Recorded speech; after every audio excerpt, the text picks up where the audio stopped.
Muito boa noite. Hoje gostava de falar aqui sobre amplificadores classe D. Um, Classe D está associada a muitos comentários do tipo que tem muita distorção, que é um amplificador mau, que não funciona bem, tem ruídos. Outras pessoas dizem que é muito bom. Um, eu acho que o importante nesta questão é as pessoas perceberem a limitação, e eu tenho visto poucos comentários sobre quais é que são realmente as limitações do amplificador classe D. Só para que fique claro, eu gosto mais do amplificador classe AB, porque sou um adepto de otimização das características dos amplificadores, slow rate, larguras de banda, e para isso prefiro trabalhar com amplificador classe AB. No entanto, a gente já sabe que o amplificador classe AB tem um rendimento inferior devido ao seu modo de funcionamento. Mas eu tenho visto muitos comentários e acho que realmente o mais importante é nós sabermos as limitações, irmos procurar, estudar, ver. Aproveito para citar o meu amigo Jumuzão, que diz muitas vezes que as pessoas têm que ir à luta, e realmente é verdade. Não se aprende só por ouvir o que os outros dizem e repetir. É preciso irmos lá, testar o circuito, ver como funciona, tirar as próprias conclusões, bater um bocadinho com a cabeça, porque só repetir não nos leva a lado nenhum. Temos mesmo que perceber. Não digo que eu nunca o tenha feito, nunca tenha repetido o que os outros dizem, mas temos que tentar perceber. E eu hoje queria falar aqui um bocadinho sobre os amplificadores classe D, amplificadores comutados, e mostrar onde é que realmente está a limitação. Existirão mais limitações do que aquelas que vou falar, um, mas estas são as principais. Portanto, o amplificador classe D, eu tenho aqui, antes de falar aqui na modulação, um, a vantagem do amplificador classe D é que a energia dissipada nos dispositivos, portanto, isto é um amplificador, temos uma tensão de alimentação mais 30, menos 30, ele vai gerar na sua saída uma onda quadrada, positiva e negativa, que depois será filtrada, e desta onda quadrada sai, portanto, um sinal de mais baixa frequência. Esta onda quadrada está a uma frequência muito alta, e depois de filtradas as componentes de alta frequência, ficamos com um sinal de baixa frequência. Isto pode parecer assim um bocado estranho, tipo, ok, temos aqui um sinal de alta frequência, vai passar algum ruído para aqui, para a coluna, a coluna vai amplificar esses ruídos, vai-se ouvir. Bom, vamos ver o que é que temos aqui. Bom,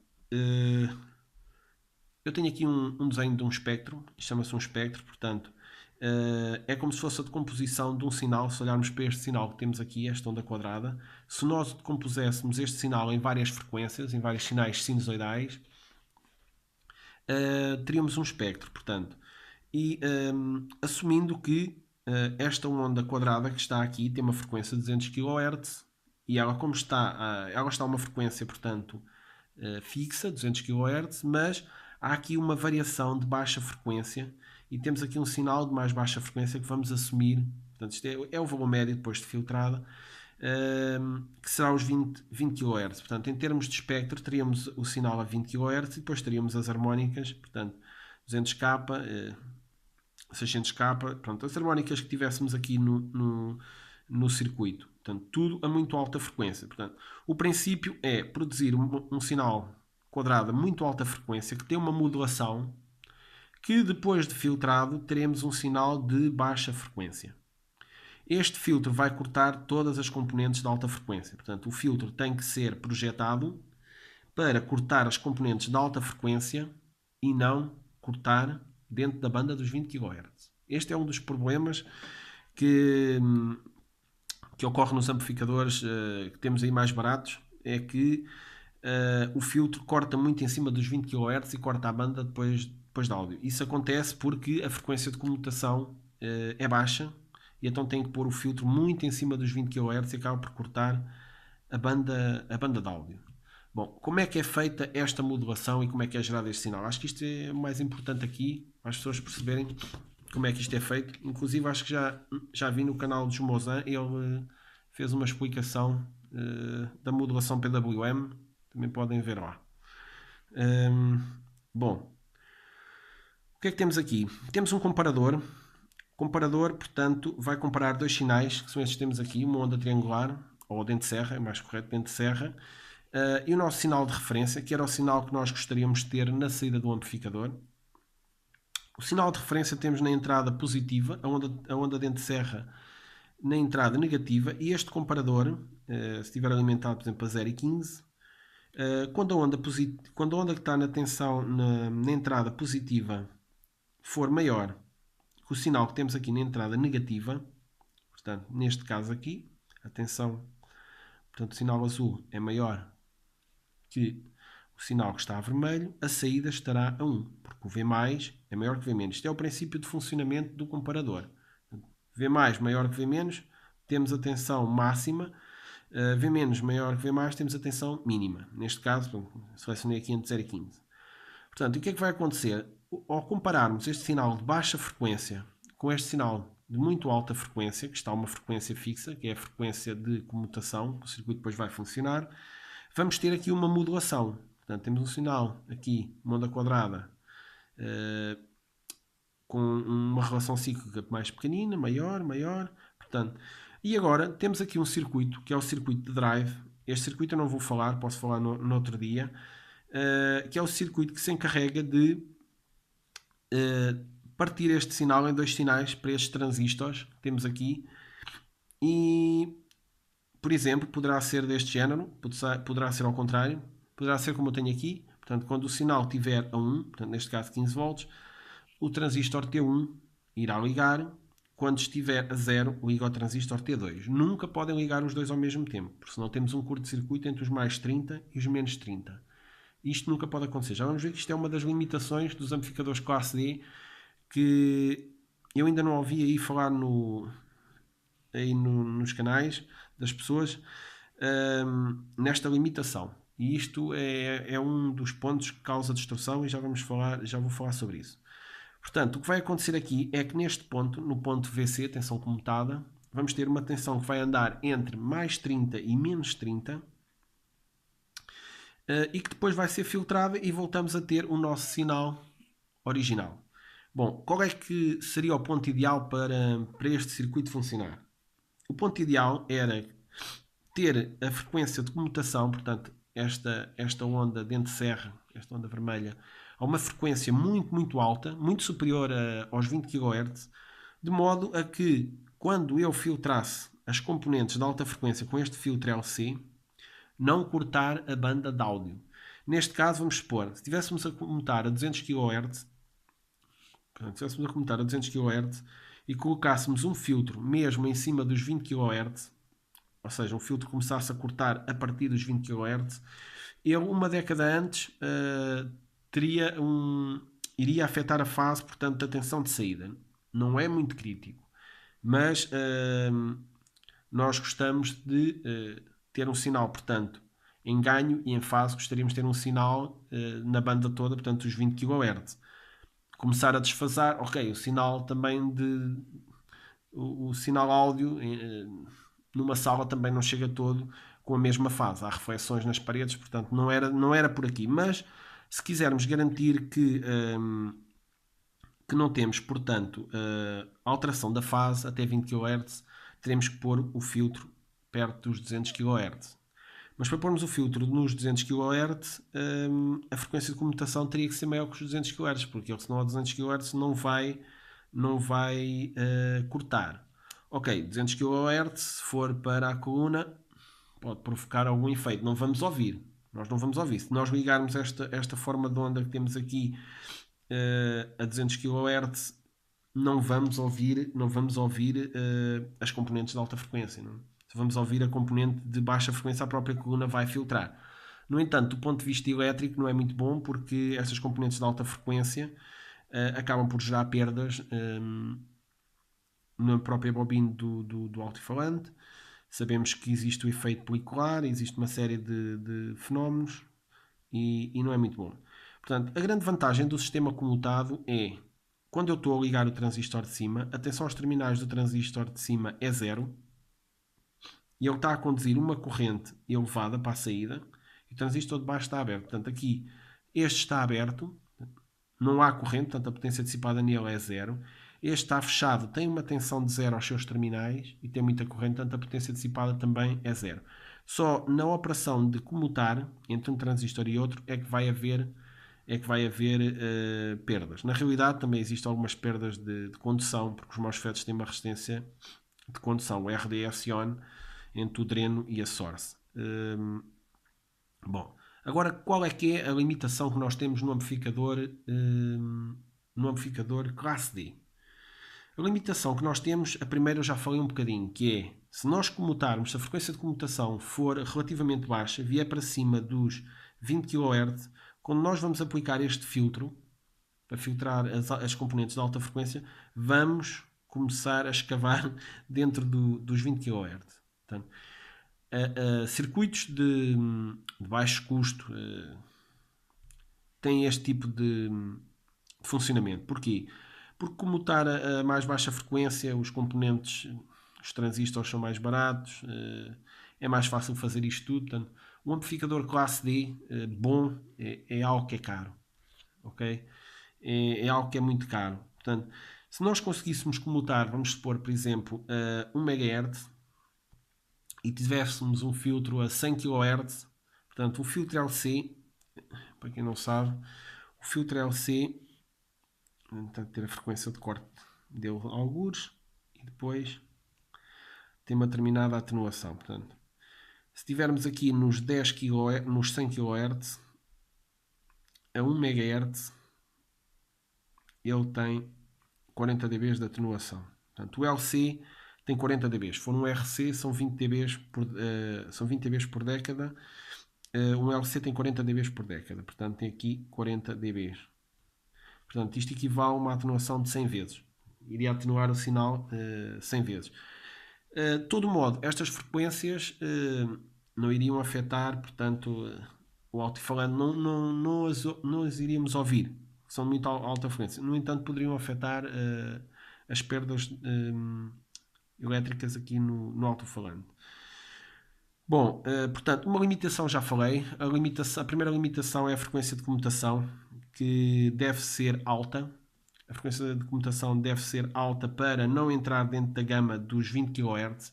E aqui nós percebemos a grande vantagem de usar amplificadores classe D para subwoofers, porque nós temos muita potência em baixas frequências e não há problema nenhum se comutarmos a 200 kHz e metermos um filtro a 20 capas. Se o sinal que nós vamos mandar para a coluna só vai até 300 Hz, portanto podemos pôr um filtro em 20 kHz e limpa tudo. Portanto, eu acho que o amplificador classe D, uma das aplicações é para amplificadores subwoofer. Portanto, em subwoofer onde temos muita potência e queremos um rendimento elevado, ter aí um amplificador classe D é uma boa opção, porque não é um amplificador caro, portanto não precisa de comutar a muito alta frequência, porque a banda que ele tem que operar não é os 20 kHz, portanto ele vai até 300 Hz, 500 Hz, depende da aplicação. E acho que já existem algumas aplicações comerciais que têm amplificador classe D, acho que já vi uns comentários, eu não sigo muito isso. Classe D para baixas frequências e classe AB para altas frequências, com uma potência mais reduzida, um amplificador com menos distorção, portanto um amplificador melhor para as altas frequências. Vamos ver então onde é que está a outra limitação. Nós estamos a ver aqui esta onda quadrada, perfeitinha, e se isto fosse assim, isto era bom, mas na realidade isto não é assim. Na realidade isto não acontece. O que acontece é que eu preciso de comutar, portanto, eu preciso de comutar entre este transistor e este, e é preciso dar aqui um tempo morto, não posso ligar este e desligar este ao mesmo tempo. Portanto, este transistor desliga e só passado um bocadinho é que este transistor liga. Existem aqui uns diodos em antiparalelo ou diodos roda livre. Vamos supor que a corrente está aí neste sentido, este transistor está a conduzir. Quando ele abre, a corrente passa automaticamente por este diodo, ou seja, a tensão era mais 30 e quando o transistor abre, passa automaticamente para menos 30. Então vamos ver o que é que acontece. Há aqui um fenómeno, ver se eu consigo desenhar isto. há aqui um fenómeno. Nós, na realidade, queríamos ter uma forma de onda que fosse deste género. Portanto, que fosse assim. Ideal. Mas, na realidade, o que acontece é que nós vamos ter aqui... vamos ter que ter aqui um tempo morto. Antes de ligar o transistor de baixo, temos de desligar o transistor de cima. Ok? Antes de ligar, portanto, o transistor de baixo que vem para a tensão negativa, para os menos 30 aqui, para os menos 30, os mais 30, temos que desligar o transistor de cima e temos que o fazer, portanto, um bocadinho antes. Tem que haver aqui um tempo morto. O problema é que quando desligamos este transistor, este diodo vai conduzir. Este diodo vai conduzir, e agora dependendo do sentido da corrente, portanto, neste caso o sentido da corrente era assim, este diodo vai conduzir e vai colocar logo menos 30. Portanto, a onda que supostamente devia de ser 30 até este ponto, vai passar para menos 30 aqui. Portanto, vai haver aqui um erro.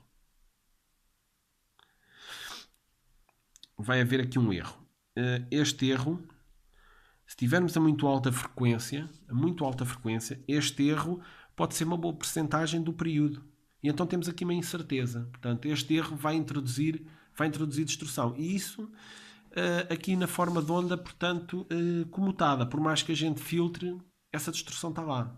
Porque esta situação pode acontecer, esta modulação deste erro pode acontecer a baixa frequência. É um fenómeno de alta frequência, mas pode acontecer a baixa frequência. Vamos imaginar que temos 20 períodos onde ocorre desta maneira e outros 20 períodos onde ocorre no outro flanco ou noutra situação. Por exemplo, aqui também vamos ter a mesma situação. Vai passar para aqui ou pode ficar aqui, depende do sentido da corrente. Portanto, temos aqui uma incerteza, tem que ver com o dead time, é o tempo morto. O tempo morto entre este transistor comutar e este transistor comutar. Esse tempo morto é um dos responsáveis pela distorção quando estamos a falar de aplicações de muito alta frequência. Portanto, temos aqui um compromisso. Se aumentarmos muito a frequência, começamos a ficar comprometidos pelo tempo morto. Se baixarmos muito a frequência, estamos comprometidos a entrar aqui na largura de banda do amplificador. Existe imensa investigação nesta área, inclusive há quem ligue um amplificador classe AB na saída do amplificador comutado, nesta zona aqui, portanto tirando este condensador daqui, ligando um amplificador classe AB. O amplificador classe AB garante que temos aqui uma tensão certa na coluna e a corrente vem toda do amplificador classe D. Deste modo conseguimos um rendimento elevado. Isso é uma topologia híbrida. Portanto, existem aqui algumas limitações. Esta do tempo morto é uma delas. Existem inclusive soluções com umas bobinezinhas aqui em série que permitem que os dois transistores liguem ao mesmo tempo. Existe um curto-circuito durante alguns nanosegundos, mas as bobinas limitam a corrente e, portanto, não é um curto-circuito franco aqui nas alimentações. Estas são as limitações que eu conheço destes amplificadores. Existem outras limitações, como é óbvio, mas as que eu conheço tem que ver, portanto, com a frequência de operação. Temos que operar com uma frequência alta para não entrarmos dentro da gama de áudio, ok? Isso leva a que o sistema seja um bocadinho mais caro. É preciso dispositivos para alta frequência, o próprio drive. No entanto, temos outro problema que é o tempo morto, o tempo enquanto este transistor desliga e este transistor liga. Vai haver aqui uma incerteza nesta tensão. Esta tensão, quando este transistor desliga, se a corrente fosse neste sentido, portanto, isso queria dizer que este diodo estava a conduzir, continuaríamos com os 30 volts. Se a corrente for neste sentido, será menos 30 volts. Peço perdão. Portanto, esta incerteza é que vai gerar aqui uma distorção da tensão neste ponto. Esta é uma forte limitação. Então, ok, face a isso, é preferível baixar a frequência para que este erro que ocorre aqui em poucos nanosegundos, face ao período de comutação, seja desprezável. No entanto, depois entramos aqui dentro da gama da gama, da gama áudio.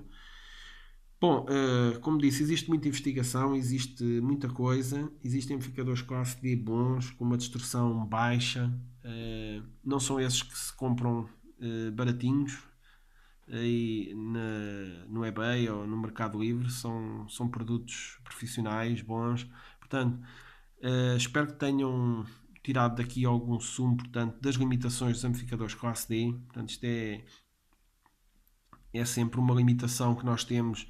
Para melhorarmos uma coisa, pioramos a outra, aumentamos a frequência para conseguir eliminar mais facilmente as componentes harmónicas, mas depois temos problemas relacionados com os tempos de comutação. Espero que tenham percebido. Alguma questão coloquem no canal. Muito obrigado. Boa noite.